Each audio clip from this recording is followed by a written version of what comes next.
और आपको बता दें कि हरियाणा में भाजपा नेताओं को मीटिंग में जाने से रोकने की कोशिश कर रहे किसानों पर शनिवार को लाठीचार्ज किया गया।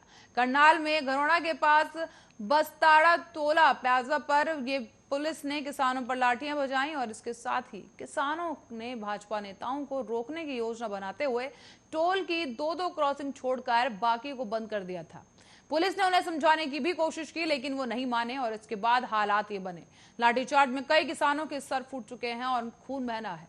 ऐसे में आपको बता दें कि पुलिस की कार्रवाई से बचने के लिए किसान खेतों की तरफ भाग गए, तो वहीं उधर लाठीचार्ज के विरोध में किसानों ने हिसार, सिरसा, फतेहाबाद, भिवानी, जिंद, रोहतक, अंबाला, करनाल, पानीपत, सोनीपत समेत प्रदेश के अन्य कई जिलों में हाईवे और टोल को जाम कर दिया है। बता दें आपको कि शनिवार को करनाल शहर में भाजपा की संगठनात्मक बैठक थी। इस कारण करनाल पुलिस और प्रशासन ने शहर में एंट्री के सभी पॉइंट बंद कर रखे हैं और इसीलिए किसान मीटिंग और भाजपा नेताओं का विरोध करने के लिए शहर के अंदर नहीं घुस पाए। किसानों ने शहर में कूच करना चाहा, लेकिन पुलिस ने उन्हें घुसने ही नहीं दिया। इसके बाद किसानों ने नेताओं ने वहां पर टोल पर रोकने की कोशिश की और इस दौरान किसानों को रोकते हुए पुलिस को लाठीचार्ज करना पड़ा।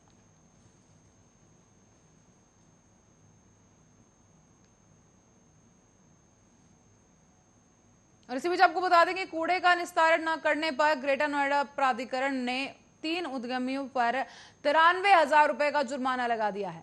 प्राधिकरण के स्वास्थ्य विभाग और सहयोगी संस्था फीडबैक फाउंडेशन की टीम ने मौके पर निरीक्षण किया और निरीक्षण के दौरान खामी मिलने पर यह जुर्माना लगाया गया है। बताते चले, ग्रेटर नोएडा प्राधिकरण ने सीईओ नरेंद्र भूषण के निर्देश पर ग्रेटर नोएडा को स्वच्छ बनाने का अभियान चलाया जा रहा है। ऐसे में प्राधिकरण की टीम लोगों को जागरूक करने के साथ ही गंदगी फैलाने वाले लोगों पर भी कार्रवाई कर रही है। इसी कड़ी में ग्रेटर नोएडा प्राधिकरण के जन स्वास्थ्य विभाग और फीडबैक फाउंडेशन संस्था की टीम शनिवार को ग्रेटर नोएडा के इकोटेक 2 स्थित उद्योगी विहार पहुंची है। यहां पर कूड़े का सही तरीके से निस्तारण न होने पर मोबेस इंडिया प्राइवेट लिमिटेड पर 51,000 रुपए का और ईपैक प्राइवेट लिमिटेड पर प्लास्टिक लिमिटेड कंपनी पर 21,000 रुपए का जुर्माना लगाया गया है। इस पूरी कार्रवाई में प्राधिकरण के स्वास्थ्य विभाग के सहायक प्रबंधन वैभव नागर, निरीक्षक मोहम्मद सिब्तैन और फीडबैक फाउंडेशन टीम शामिल रही।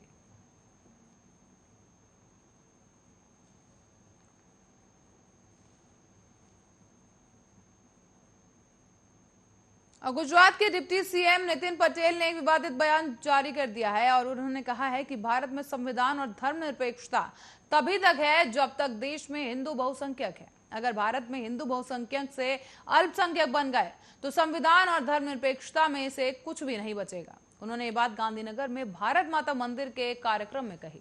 माना जाता है कि ये गुजरात का पहला भारत माता मंदिर है। बताते चलें कि यहाँ विश्व हिंदू परिषद यानी वीएचपी द्वारा एक प्रतिष्ठा का आयोजन किया गया था, जिसमें डिप्टी सीएम ने ये बात कही और उन्होंने आगे कहा कि कुछ लोग इस देश में धर्मनिरपेक्षता और संविधान की बातें करते हैं, लेकिन मैं आपको बता दूं कि आप चाहें तो इसे रिकॉर्ड कर लें। जिस दिन इस देश में हिंदुओं की संख्या घटने लगी और दूसरे लोगों की संख्या बढ़ने लगी, इसके बाद इस देश में ना धर्मनिरपेक्षता रहेगी, ना लोकसभा रहेगी और ना ही संविधान बचेगा। सब कुछ हवा में उड़ जाएगा और दफन कर दिया जाएगा। कुछ नहीं बचेगा इस देश में।